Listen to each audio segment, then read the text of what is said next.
ఓం శ్రీ మాత్రే నమః. అందరికీ నమస్తే అండి. Welcome back to Lakshmi home maker double ఛానల్కి స్వాగతం అండి. ఈ ఆలయం ఎంతమందికి తెలుసు అనేది నాకు కింద కామెంట్ బాక్స్లో నాకు పోస్ట్ చేయండి. మా సైడ్ శ్రీకాకుళం, వైజాగ్, విజయనగరం వీళ్ళందరికీ తెలిసి ఉంటుంది. కొంతమంది తెలంగాణల వాళ్ళకి తెలియకపోవచ్చు అండి. మనకి అంటే విష్ణుమూర్తి దశావతారంలో రెండవ అవతారమైన కూర్మ అవతారము అంటే తాబేలు అవతారము. భారతదేశంలో ఈ ఒక్కటి ఆలయమే ఉందండి, మరి ఎక్కడా లేదనమాట. ఈ ఆలయం చాలా విశిష్టత అయిన ఆలయం అండి. మొన్న పౌర్ణమి శ్రవణ నక్షత్రము 9వ తారీఖు లాస్ట్ మంత్ నేను తిరుపతి వెళ్ళాను, చెప్పాను కదండి. తిరుపతి వెళ్ళాను, స్వామివారికి 9వ తారీఖున దర్శనం అయ్యిందండి మాకు. ఈ మంత్ శ్రవణ నక్షత్రము అలాగే పౌర్ణమి 9వ తారీఖు స్వామివారి కూర్మ అవతారం అలాగే తాబేలు అవతారమైన విష్ణుమూర్తి దర్శనం అయితే అయ్యిందండి. చాలా హ్యాపీగా ఫీల్ అయ్యానండి. ఈ పుష్కరిణి ఉంది కదండి, నేను కాలు కడుక్కొని నెత్తి మీద నీళ్ళు వేసుకున్నాను. స్వయంగా విష్ణుమూర్తి సుదర్శన చక్రంతో సృష్టించిన పుష్కరిణి అనమాట. ఈ పుష్కరిణి చాలా పవిత్రమైనదనమాట.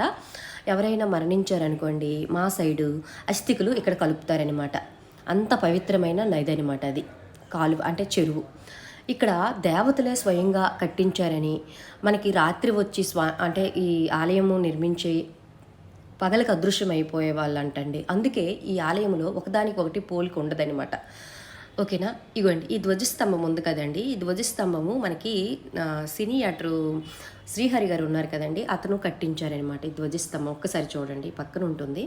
ఇగోండి, నా వెనకాల ఉంది అది మనకి సినీ యాక్టర్ శ్రీహరి శాంతి అని అక్కడ రాసి ఉంటుందన్నమాట. అతను కట్టించిన ధ్వజస్తంభము. అలాగే ఇక్కడ ఇంకొక విషయం ఏంటంటే, ఎవరైనా సరే శ్రీకూర్మం దర్శనం చేసుకున్న తర్వాత ఈ మూలకి వైష్ణవి అమ్మవారు ఉంటారు, వైష్ణవదేవి అమ్మవారు ఉంటారు. ఇది మాత్రం తప్పకుండా దర్శనం చేసుకోండి ఈసారి మీరు శ్రీకూర్మం దగ్గరలో ఉన్న వాళ్ళు ఎవరైనా వెళ్తే. ఇక్కడైనా మనం మొక్కుకోవచ్చు స్వామివారికి. ఓకేనా. ఆ తర్వాత ఇలాగా ముందుకు వెళ్తే అక్కడ కాశీద్వారం అని ఒకటి ఉంటుందండి. ఎప్పుడో 14వ శతాబ్దంలో స్వామివారు అవతరించినప్పుడు అప్పుడు స్వామివారు పూజలు చేయడానికి కాశీ నుండి ఆ ద్వారం అనమాట. కాశీ నుండి ఆ ద్వారం, ఆ గృహ నుంచి దేవతలు, రాజులు, ఋషులు అందరూ వచ్చి స్వామివారికి పూజలు చేసుకొని మళ్ళీ ఆ ద్వారం నుండే వెళ్ళిపోయే వాళ్ళంట. అది ఎప్పుడో క్లోజ్ చేస్తారు, అక్కడ రాసిపెట్టి ఉందండి.